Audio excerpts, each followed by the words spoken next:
In this video, I'm going to share with you the astrology of Good Omens. We're going to look at the creation chart mentioned in the book, the two writers' charts as well, and consider some sun sign possibilities for the characters in the book. Hi, I'm Alison, an astrologer in Vancouver, Canada. Astrology is my passion and I want to share it with you. On this channel you will find astrology tips, tricks and techniques for aspiring astrologers, and ideas on how to read charts effectively. And there are also many videos on how to set up your astrology business as well. I hope to empower you to achieve your creative potential through the art of astrology. If you love astrology, then subscribe and tap the little bell so you know when I publish a new video. If you are watching this on a TV, you need to go to your computer, iPad or iPhone. The show notes area includes all the supporting information about this video, and there are some hot links to other information as well. So let's practice that. If you love astrology, write stars in the comments below. So one way to start to kind of understand astrology, if you're an aspiring astrologer, is to once you get to understand the sun signs, you can start to relate those to characters in movies or characters on TV or characters in books.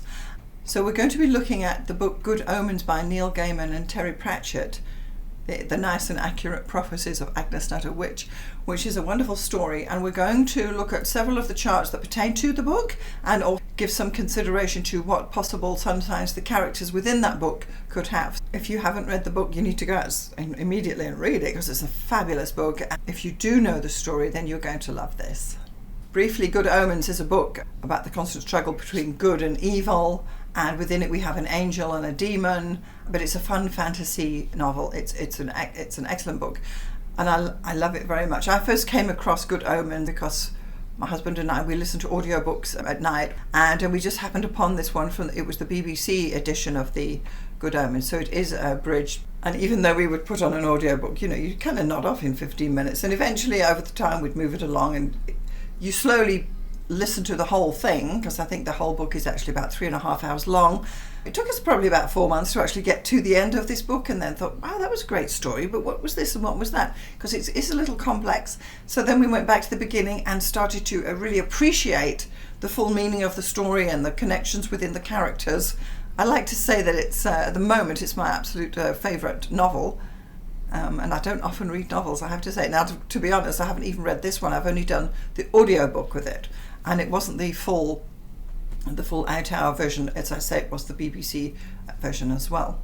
So after we began to really enjoy this book, I then did a little bit of fan art, which I'm going to be showing you now, of the main characters within the book, because that's when I started to consider, well, what are the sun signs of these characters? How can I relate this to astrology? It's a fun way of trying to learn astrology as well. It's a popular thing to take a TV show or popular movie like Star Wars or Star Trek or something and actually put the sun sign attributes to the characters within the book, because it's a way for you as an aspiring astrologer to see the characters unfolding, think, gosh, yes, there's a Virgo, gosh, yes, there's an Aquarian, or whatever. It's a fun way to bring another dimension into your astrology so that you are not just stuck with your nose in a book, you're actually able to try and relate it to people or situations that you understand. So let's have a look at Neil Gaiman's chart here. He's one of the authors of Good Omens along with Terry Pratchett, and they said that they both wrote 90% of the book and a lot of it overlaps, so it's quite a good meld between the two writing styles. I'm looking at my chart over here on my iPad, just so you can see. I'm just scanning over to the side, and I'm going to put it up for you as well. Neil Gaiman's birth details 6:30 p.m. Portchester in England. So that's, I believe, in Hampshire. All right. This returns a chart with Gemini rising, so we know that Mercury is the chart ruler. Of course, he is a writer, so we're happy with that. The main features in this particular chart are that there are 3 planets in Scorpio. The Sun is in Scorpio, Mercury is in Scorpio, and so is Neptune, although they are not exactly in a stellium, because Neptune and the Sun are too wide to create a stellium there. It's just slightly out, but for the purists, we know it's a stellium has to be 3 or more planets within an 8-degree orb, and the Neptune and Sun are slightly out of that if you look at the minutes as well. However, what this is showing us is a strong emphasis on the Scorpio side, which we will see later on is developed through the book. And that particular stellium picks up a trine to the Mars in the second. Then there is a sextile to Saturn. There is a square to the Moon and a sextile to Pluto. So this particular rolling stellium is where one planet is 8 degrees to the next planet, which is 8 degrees to the next planet, but the two outer planets are not 8 degrees, they are wider. So that's a rolling stellium, and he has one there in Scorpio. So it's giving this definite theme. So we are looking at Mercury because Mercury is a planetary symbol for a writer, author, and anyone who has penmanship, which clearly he has, anyone who can tell a good story, tell a good yarn, and this is why we're actually looking at his Mercury. It is again chart ruler Gemini rising. So those are just the main features I've pulled out for Neil Gaiman's chart, concentrating on the chart ruler, Mercury, its aspects and its connotation to writing. Okay, so the other author is Terry Pratchett, who has actually since passed away. The chart, when you do not have a birth time for a chart, you set the chart for 12 noon on the birthday, and you actually then have to ignore the ascendant, the angles and the house cusps. But the planets themselves will generally be in the same position. The only caveat will be the moon, and we will have a closer look at that in a moment. So when I set this chart for time unknown for 12 noon, we again see in this particular case, again, there is another rolling stellium. He's got the Pluto, Saturn conjunct Mars. Now that's kind of interesting as well, but this is time it's in Leo. So now we are the dramatist. And if you see on his photographs, he actually, if you look at him on his promo photos, he has the hat, he's wearing the crown. A fun story, a creative story, a story of the imagination. And because it's the three, I would call them particularly challenging planets, Pluto, Saturn and Mars, all coming together in a rolling stellium in Leo, his life in general would have been something that he wrangled out, and that through the Leo created all that would have been the creative endeavours that he gave forth to, his projects that he gave forth to, of which Good Omens is one. Do you like my broad strokes on this interpretation? And because he has the stellium in Leo, that is a strong emphasis within his chart. The other, there is also a conjunction there between the Sun and Mercury, which is very common in most charts. In fact, Sun conjunct Mercury is the most common aspect there is, although it's in Taurus, and it seems to be at the top of the chart. Because the chart is set for noon, the Sun will always be at the top, so we have to ignore the houses. Let's just bear that in mind. But still, it brings a total connection there between the two planets. The other thing is that Mercury writing is in mutual reception with Venus. So Mercury is in Taurus, which is Venus's sign, and Venus is in Gemini, which is Mercury's sign. For the purists, the mutual reception has to have a Ptolemaic aspect to it as well. However, we're going to waive that today. Mercury and Venus are semi-square each other, which is not a Ptolemaic aspect.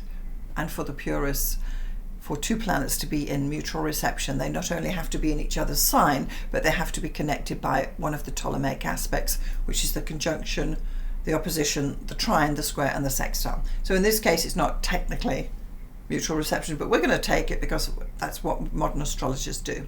So what we have there is a beautiful story woven together to the Mercury, and again bringing some attention to his Mercury as a writer. So those are a couple of points about Terry Pratchett's chart. They're very high level, and it's one way of looking at a chart. We're not going to go into every nitpicky detail, but there's just no time at this point. Now we're actually going to be looking at the creation chart that is mentioned in the book Good Omens. So a creation chart is, they discuss about when God created the earth and man and all the rest of it that is mentioned in the Bible. Now, of course, we are talking fantasy here, but we're going for the chart because the book is offering us chart details. So we, as good astrologers, are going to cast this particular chart. So we're calling it the creation chart in this video. Many astrologers have looked into the creation charts because it's really quite an interesting, it's mundane astrology, the astrology of countries and places and that are not natal. And I'm particularly fond of Nick Gaiman's book, No, not Nick Gaiman. Nicholas Campion's book, an English astrology, arguably one of the top astrologers on the planet at the moment. And he has written a massive journal on world horoscopes, and all in this book, or all the horoscopes for all the countries. I will put a link below to this. And within here, he has brought forward the creation chart, following on the writing of James Ussher. Long story there, we'll go off at a sidebar here. James Ussher was the Archbishop of Armagh in Ireland, and he lived from 1581 to 1656. And he actually took the writings of the Bible and calculated back the dates of when things happened within the Bible, such as the flood and what have you, all those big things. Apparently he hinged all his dates from the time of Nebuchadnezzar's death. Yes, there's a word. And so anyway, so he came up with this particular time and date, which is then referenced by Nick Campion in his book for the chart for the creation. So I just want to give you the dates for that.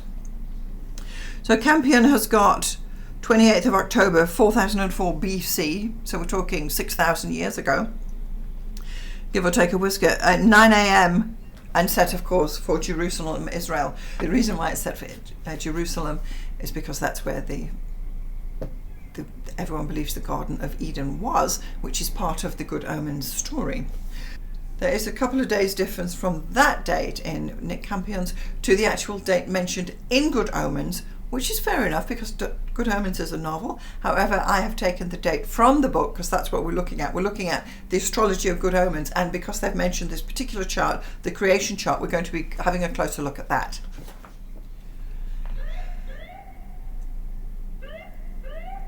Vancouver.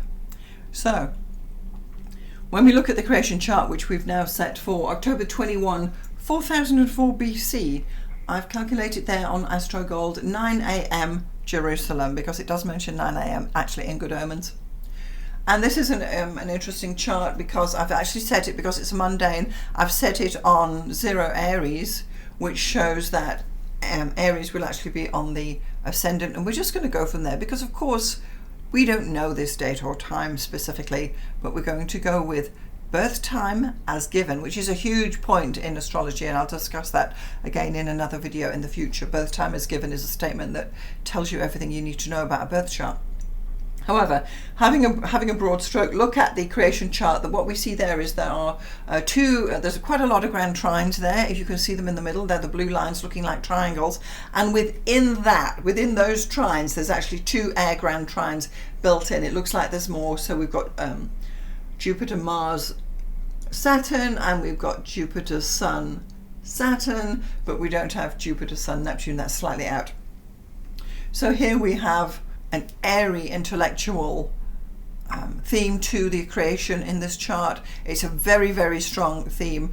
Multiple grand trines is a huge indication that life is easy, that from the onlooker's point of view, it looked like a piece of cake to do this creation, and we'll accept that. Spurring off from those grand trines is the square 2 Venus from Jupiter, bringing the 2 benefics together. Benefic planets are Venus and Jupiter. They are the good guys in a horoscope.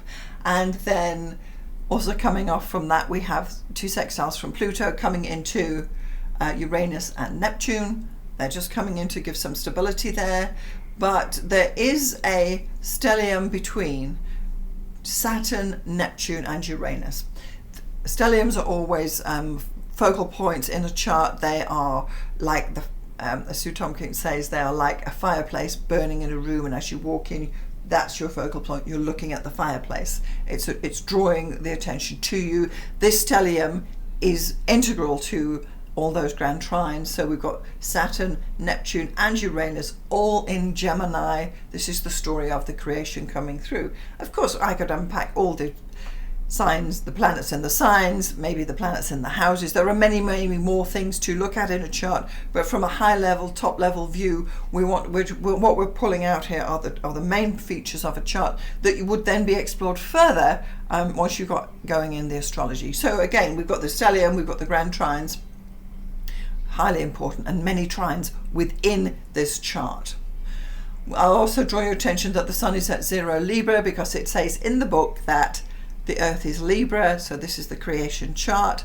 We're using slightly different times there. Because the sun is in Libra, it's in fall, so it's getting a score of -4. Mercury is getting +5 because it is in its own sign of Virgo, strongly placed. Venus is getting a -5 because it's in Scorpio.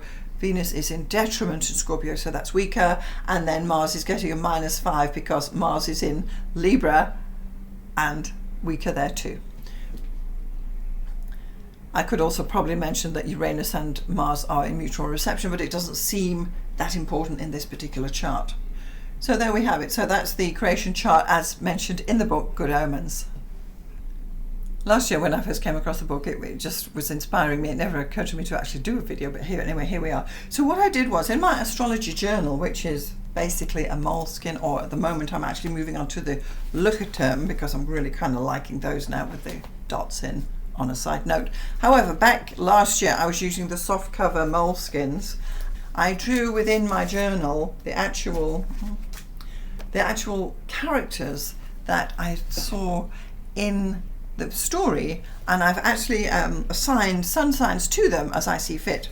Now, of course, you may not agree with me, but anyway, I just wanted to share that with you. And we're just going to go through some of those characters now. So first up, we have Aziraphale. He is the angel. He is the good side, and I'm assigning him a Pisces because he is an angel, and this, I believe, is the case. Next up, we have Crowley, who is the demon. Now, he is the Scorpio, and if you notice on the cover of the book, in the word omens, the M actually has the glyph for Scorpio, and that is his indication there that he is the dark, whereas Aziraphale is the angel, and with the halo over the O in the book. So that's why I've given Aziraphale Pisces, and Crowley is Scorpio. Then we get to Agnes Nutter Witch. So she is witch that wrote the prophecies. Ultimately, she was the final witch that was burned in England at the stake. But anyway, and I put her to a Sagittarius. I believe that because she had the vision to write the prophecies, that Sagittarius was a good sign to suit her. Also, she seems to have done quite a lot of. She has an extensive family, and her story has journeyed through the ages across over 300 years. Next up, we've got Anathema Devices. She is the young woman who is spiritualist, occultist.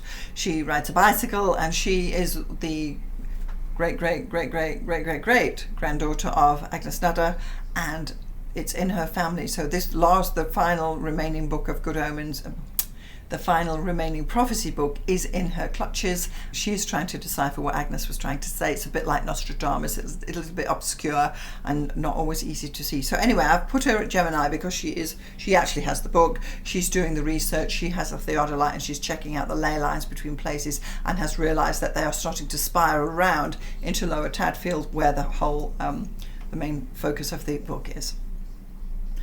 She has a young friend, Newt, and I've put him to Virgo. He's driving a bit of a clapped out old car. I think it's called a Wasabi. I'm not even sure what that is.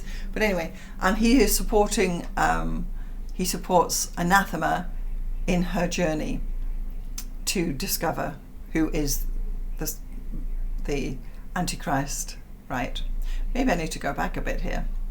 The story opens with an angel and a demon in the Garden of Eden, and his sword is given to Adam as they leave the garden. Moving on from that, the next point is, the main point is that the son of Satan is brought down to earth, and Crowley has to take the baby into St. Beryl's, which is a maternity home, and there's a baby swap going on there. At the same time, Mr. Young is there, and his wife just had a baby, and there's this baby swap going on. So what actually happens is that the son of Satan gets given into one of the families in that maternity home at the time. So anyway, moving on. Other two main characters are Madame Tracy. She is a spiritualist, and she holds seances, and it is through one of her seances that she actually is able to connect with Aziraphale. I don't want to give too much of the story away.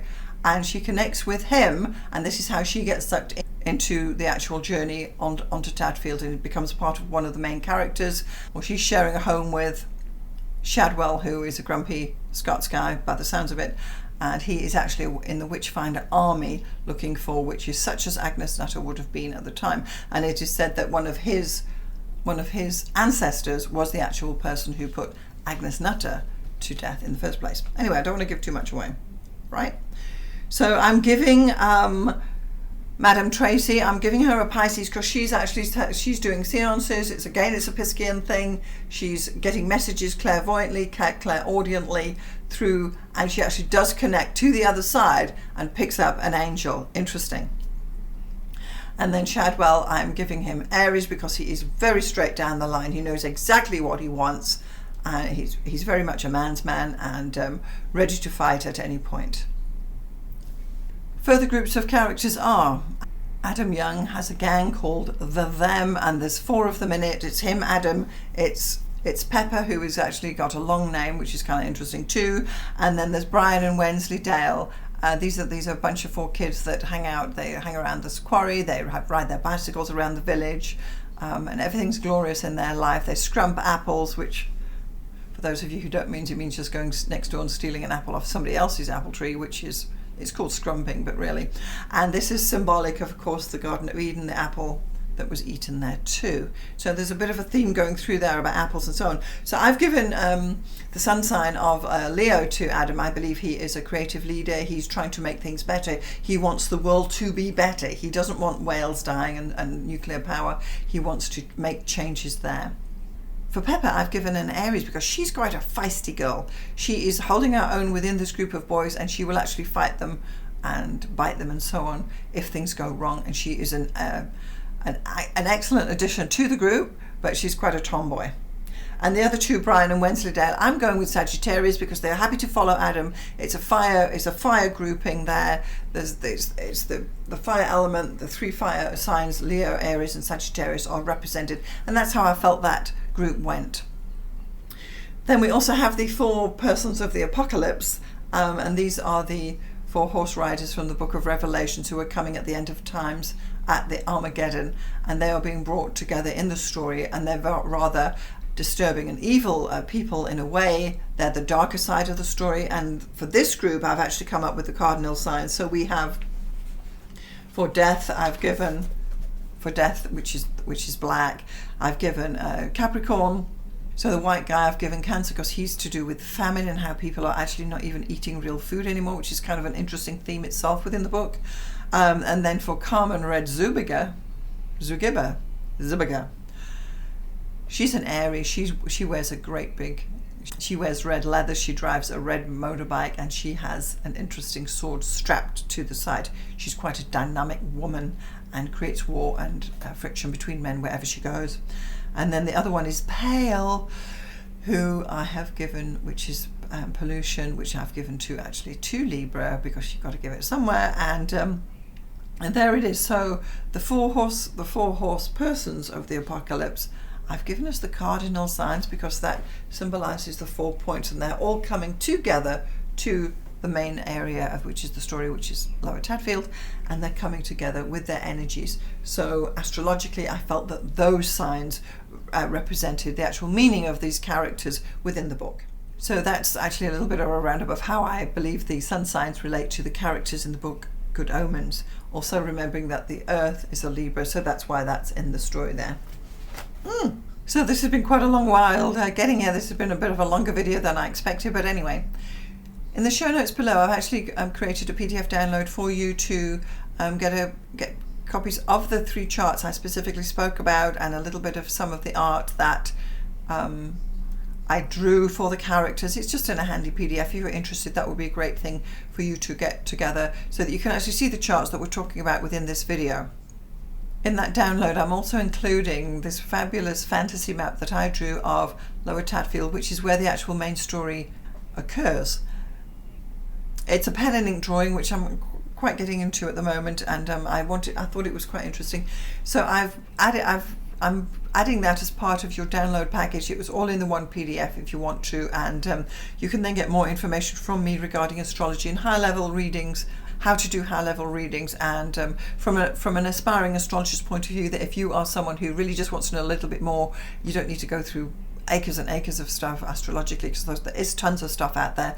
You can actually go in straight in, do a high-level reading, and it's a way for you to see how we do the characters, that you can apply them to people on TV and start to learn a little bit more about the sun signs as well. Please remember to subscribe, like, and share this video with anyone who you think it may be interested. I'm Alison Price. Thanks for watching. I'll see you next time. I also like to share with you a little snippet at the end of my videos about what do astrologers do all day, and this week we were fortunate enough to have a lunar eclipse. You're about to see the moon rising from the mountains in the center, crossing up quickly, going behind the building. It is still rising up in the evening sky. Now what's actually going to be happening here is that there's going to be a lunar eclipse a little bit later on. It's going to take about an hour just after sunset, and we were fortunate enough to be able to see this actually from our apartment window here in Vancouver. So I sometimes wonder how much you can actually see, and it's drifting out of the shot there. Then I moved to my other camera to get the actual eclipse coming in, and this was slightly later, 10 minutes later, and now you can see the actual shadow of the Earth moving up from the bottom as the moon is entering the shadow of the Earth, and the light of the moon is being obscured. We were fortunate to be able to see this, and anyone who could see the moon at this time would have seen this eclipse. It came at a great time of the evening, and more of the shadow of the Earth is covering the moon, obscuring the moon, the light of the moon, and ultimately when we get to the very top of the shot, just out of my angle from the window, the moon is fully in the shadow of the Earth. Amazing lunar eclipse from Vancouver.